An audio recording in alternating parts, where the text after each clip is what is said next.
నమస్తే, welcome to ప్రజానాడి. ముఖ్యంగా 6 గ్యారంటీల పేరుతోటి కాంగ్రెస్ పార్టీ అధికారంలోకి వచ్చింది. సంవత్సర కాలం దాటింది, ఇది అందరికీ కూడా తెలిసింది. సో కాంగ్రెస్ పార్టీ ఏదైతే హామీలు ఇచ్చిందో ఆ హామీలను నెరవేర్చుకోపోవడంలో ఇటు కాంగ్రెస్ ప్రభుత్వం అంటే ఒక రకంగా డ్రాబ్యాక్ అయినట్టే చెప్పుకోవచ్చు. దీన్ని ఆసరాగా చేసుకొని ఇటు బీఆర్ఎస్ పార్టీ కూడా ఈ కాంగ్రెస్ పార్టీ ఇచ్చినటువంటి హామీలు ఏవైతే ఉన్నాయో అవి నెరవేర్చకపోవడం కూడా ఇవి ఈ ప్రతిపక్ష పార్టీలు కూడా ఒక రకంగా పోరాటం చేశాయి. అదేవిధంగా కొంత మటుకైతే ఆ యొక్క బీఆర్ఎస్ కు సంబంధించి డ్రాప్ పెరిగే ఆలోచన అయితే మనకు కనిపించింది. ఎప్పుడు ఏదైతే 6 గ్యారంటీలకు సంబంధించి పథకాలు ఉన్నాయో కాంగ్రెస్ పార్టీ ఇచ్చినటువంటి పథకాలు అవి హామీ చేయక అవి అమలు చేయక చాలా మంది రైతులు అదేవిధంగా ఇతరత్ర ప్రజలంతా కూడా సతమతమవుతున్న వేళ కూడా బీఆర్ఎస్ పార్టీకి ఒక రకంగా ఇట్లా ఓడిపోయింది కదా, అయినా కూడా వీటికి కొంచెం గ్రాఫ్ పెరిగిందని కూడా మనం భావించాం. ఎందుకంటే కాంగ్రెస్ పార్టీ ఏమని హామీ ఇచ్చింది? ఒకటి రైతు భరోసాని హామీ ఇచ్చింది, అదేవిధంగా రుణమాఫీ అని హామీ ఇచ్చింది, అదేవిధంగా బోనస్ అని కూడా హామీ ఇచ్చింది. రైతులకు మామూలుగా సన్న బియ్యం పండిస్తే అంటే సన్న వడ్లు పండిస్తే బోనస్ అనే విషయం ఇచ్చింది. అదేవిధంగా మహిళలకు 2500 రూపాయలని ఇచ్చింది, ఉచిత గ్యాస్, అదే విధంగా ఉచిత కరెంట్ అనేది వస్తుంది. సో ఈ రైతు భరోసాకు సంబంధించి కూడా ఇప్పటికీ కూడా కొంతమందికి డబ్బులు పడలేదు. రుణమాఫీకి సంబంధించి 2 లక్షలకు పైగా ఉన్నటువంటి ఎవరైతే ఉన్నారో రైతులు వారికి కూడా డబ్బులు పడలేదు. ఇంకా కొన్ని ఈ 500 రూపాయల బోనస్ కు సంబంధించి ఇప్పుడు కూడా ఇంకా చాలా మంది రైతులకు పడలేదు. వాళ్ళందరూ కూడా ఈ ఏది మన వడ్లను అమ్ముకున్నారు కానీ ఇంకా కూడా కొన్ని కోట్ల వరకు ఈ డబ్బులు రాని పరిస్థితి అయితే ఉంది. సో ఇదంతా ఆసరా చేసుకొని బీఆర్ఎస్ పార్టీ నిజంగా ఒక రకంగా గ్రాఫ్ పెంచుకుంది. ఎందుకంటే ఈ పార్టీ క్రెడిబిలిటీ అంతా కూడా ఈ కాంగ్రెస్ పార్టీ చేస్తున్నటువంటి ఏవైతే పథకాలు ఉన్నాయో అవి అమలు చేయకపోవడం వల్ల ప్రజలందరూ కూడా ఇబ్బందులు పడుతున్న ఉద్దేశంతో ఒక రకంగా పోరాటం చేసి బీఆర్ఎస్ పార్టీ ఏం చేసింది? తన గ్రాఫ్ ను ఒక రకంగా ఓడిపోయినటువంటి గ్రాఫ్ నిజంగా ఇట్లా మామూలుగా ఇట్లా హై లెవెల్ కు పోయినట్లుగానే మనకు అర్థమవుతుంది. అంతే గ్రాఫ్ అలా ఉండే పరిస్థితుల్లోనే ఒక రకమైనటువంటి ఒక సంఘటన వల్ల బీఆర్ఎస్ పార్టీ గ్రాఫ్ అంతా కూడా ఒక్కసారిగా పడిపోయింది. మరి ఆ గ్రాఫ్ పడిపోవడానికి కారణం నిజంగా ఆ పార్టీ అయినా లేకపోతే ఇంకేదైనా కారణాల వల్ల పార్టీ గ్రాఫ్ పడిపోయిందంటే ఒకసారి ఆలోచిద్దాం, దాని గురించి చూద్దాం. ఎందుకు గ్రాఫ్ పడిపోయిందనే విషయానికి వద్దాం. ఇప్పుడు ముందుగా భూపాలపల్లికి సంబంధించినటువంటి వార్త మనం అందరం చూసినాం. ఏం వార్త? రాజలింగమూర్తి హత్య గురించి. మరి రాజలింగమూర్తి హత్య వెనుక గల మరి కారణాలు ఏంటిదో తెలియదు కానీ ఇంకా కూడా కొలిక్కి రాలేదు. మరి భూ వివాద హత్యనా లేకపోతే కాళేశ్వరం మేడిగడ్డ సంబంధించి కేసు వేసిన సందర్భంగా ఇంకేమైనా జరిగిందనేది ఇప్పటికైతే మనకు సమాచారం లేదు. మన సమాచారం తెలియదు కూడా మనం డిస్కస్ చేయకూడదు. కానీ ఒక రకంగా ఎందుకంటే ఇతను ఏంటిది రాజలింగమూర్తి అనేటువంటి ఒక సామాజికవేత్త, అతను ఏం చేసిండు? బీఆర్ఎస్ కు సంబంధించి అంటే బీఆర్ఎస్ ప్రభుత్వ హయాంలో ఏదైతే ఉందో కాళేశ్వరం మేడిగడ్డ కట్టడాలకు సంబంధించి కుంభకోణం జరిగింది ప్రభుత్వ హయాంలోనని ఇతను ఎవరి మీద కేసు వేసిండు? కేసీఆర్ మీద వేసిండు, ఇటు హరీష్ రావు మీద వేసిండు, అదేవిధంగా ఇంజనీరింగ్ శాఖ అధికారుల మీద మనకు ఇతనైతే కేసు వేయడం జరిగింది. అది ఏ రోజు విచారణ జరగాల్సి ఉంది? ఫిబ్రవరి 20వ తారీఖు అయితే విచారణ జరగాల్సి ఉంది. సో అతన్ని ఫిబ్రవరి 19వ తారీఖు హతమార్చడం జరిగింది. అది మరి భూ వివాదం కేసు అని కొందరు అంటున్నారు. ఇంకా కూడా కొలిక్కిరాని పరిస్థితి అయితే ఉంది. సో ఇదే కారణంలోనైతే ఒక రకంగా చెప్పాలంటే బీఆర్ఎస్ పార్టీకి ఎప్పుడైతే మంచిగా ప్రభుత్వ వైఫల్యాలను వీళ్ళు ఎండగడుతూ వీళ్ళ యొక్క పోరాటం చేస్తున్నారో ఆ సమయంలో మనం గ్రాఫ్ పెరిగింది అనుకుంటే ఈ హత్యకు సంబంధించి ఈ గ్రాఫ్ అనేది ఒక్కసారిగా డౌన్ ఫాల్ అయిందని కూడా మనం చెప్పుకోవచ్చు. సో అంటే ఈ హత్య వెనుక ఆ పార్టీ ఉందా ఈ పార్టీ ఉందా ఇంకా రాలే. ఈ లేకపోతే భూ వివాద హత్యలు భూ వివాదం ఉన్నదా కూడా ఇంకా క్లారిటీ రాలే. కానీ కొంతమందిని అయితే వాళ్ళు హ్యాండ్ ఓవర్ చేసుకున్నారు, కొంతమంది నిందితులను అదుపులో పెట్టుకున్నారు, కొంతమంది పరారులు ఉన్నట్టుగా తెలిసింది.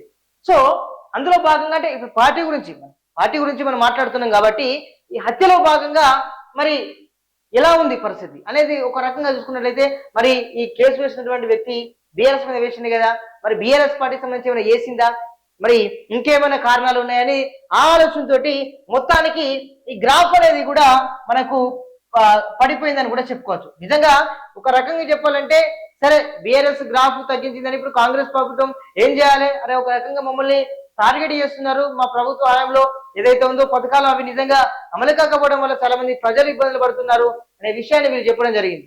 సో దాన్ని మీరు ఏం చేయాలి? కాంగ్రెస్ పార్టీ నాయకులు ఎవరైతే ఉన్నారో ఆ కాంగ్రెస్ పార్టీకి సంబంధించినటువంటి వారు ఇప్పుడు ఏం చేయాలి? వారి యొక్క వైఫల్యం, వారి యొక్క గ్రాఫ్ తగ్గింది.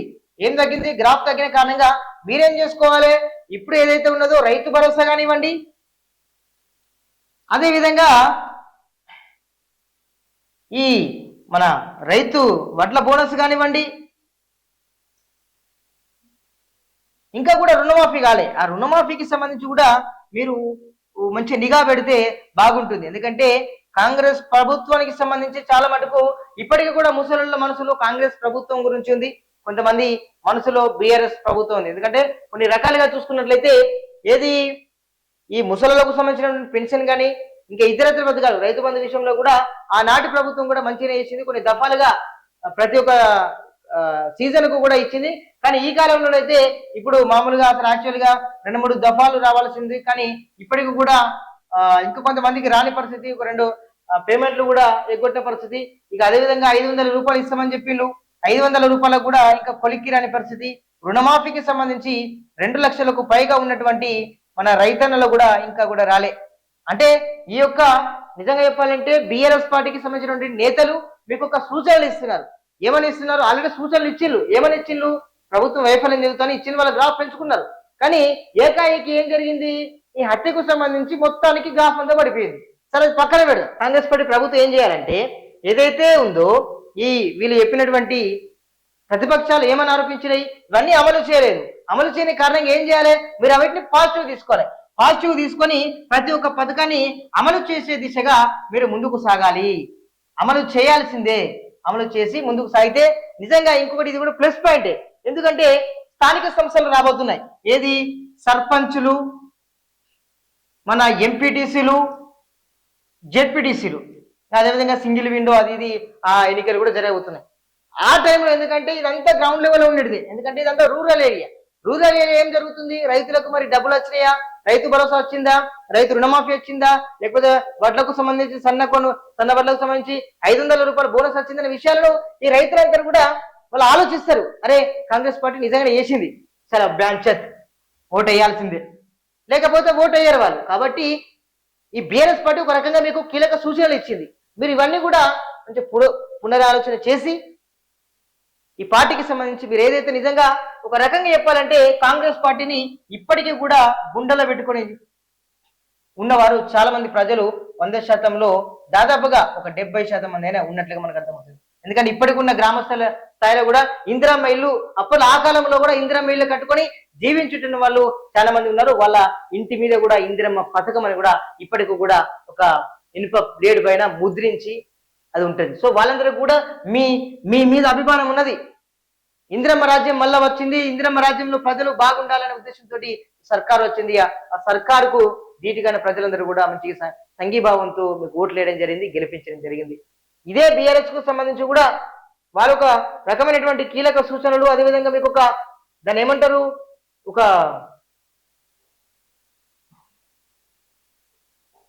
రకమైనటువంటి హింట్ ఇచ్చిందని చెప్పుకోవచ్చు. సో దాని ప్రకారంగా కాంగ్రెస్ పార్టీ మంచిగా ముందుకు సాగాలి. మంచిగా ముందుకు సాగితే రానున్న రోజుల్లో, ఇప్పుడు 1 సంవత్సరం అయిపోయింది, ఇంకో 4 సంవత్సరాలు ఉంది.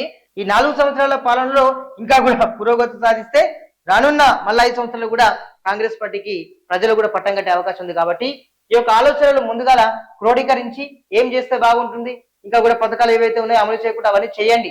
చేస్తే తప్పకుండా ప్రజలు మిమ్మల్ని నమ్ముతారు. ఎందుకంటే ఓకే అన్ని పథకాలు ఒకటేసారి అమలు చేయడం కష్టం ఎవరికైనా కూడా, అది చెప్పడం ఎవరికైనా అవుతుంది కానీ చేసి చూపించడం కొంచెం కష్టమే. అయినా కూడా మెల్లమెల్లగా చేయండి. చేసి మీ యొక్క ఇదే ఇచ్చిన హామీలను ఒక్కొక్కటిగా నెరవేర్చుకొని మంచి కాంగ్రెస్ పార్టీ ముందుకు వెళ్తే ఇంకా రానున్న రోజుల్లో ఇటు బీఆర్ఎస్ పై వ్యతిరేకత ఒక రకంగా ఉన్నది, మీ పైన పాజిటివ్ ఒకటి ఉన్నది. ఇప్పుడు కొంచెం రివర్స్ అయింది. అప్పట్లో ఏముంది? కాంగ్రెస్ పార్టీ మీద వ్యతిరేకత వచ్చింది, బీఆర్ఎస్ పార్టీ మీద ఏమైంది?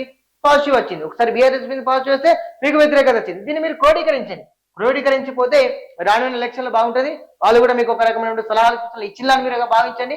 ఈ పథకాలను కూడా మంచిగా అమలు చేస్తారని కూడా మేము ఆశిస్తున్నాం. సో ఇది ఇప్పటివరకు కంట్రీ చూస్తున్నానండి ప్రజానడి. Thank you so much.